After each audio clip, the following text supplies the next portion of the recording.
RB ராஜா அவர்கள் மன்னார்குடியில் இருக்கக்கூடிய ஒரு தெப்பக்குளத்தை பற்றிலாம் பேசுகிறார். மனுஷன் கடவுளே இல்லைன்னு சொல்லிட்டு இருந்தாங்க. இப்போ என்னடா எலெக்ஷன் வந்துருச்சுன்னா எல்லாரும் கடவுளை தூக்கிறீங்க, என்னையா இது கொடுமை?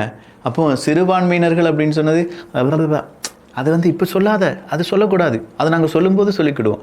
இப்போ நாங்கள் பெரும்பான்மையான இந்துக்களுடைய ஓட்டை பிடிப்பதற்காக பாருங்கள், தெப்பக்குளம் உலகத்திலே இதுதான் மனிதர்களால் தோண்டப்பட்ட பெரிய தெப்பக்குளம் இந்த கோயிலில் தான் இருக்குது. நான் கோயிலுக்கெல்லாம் போவேன், நான் விபூதிலாம் வைப்பேன். 90% நம்ம திமுகவில் எல்லாருமே ஹிந்துக்கள் தான். அப்படிப்பட்ட ஹிந்துக்களை தான்றா அப்படி கொச்சையாக பேசுகிறீங்க நீங்கள் அப்படின்னு கேட்டால், அதுக்கு வெக்கமே இல்லாத ஹிந்துக்கள் எங்களுக்கு ஓட்டு போடுவாங்கயா அப்படின்னு சொல்லிட்டு அவங்க பாட்டுக்கு தூசி தட்டின மாதிரி போயிட்டே இருப்பாங்க.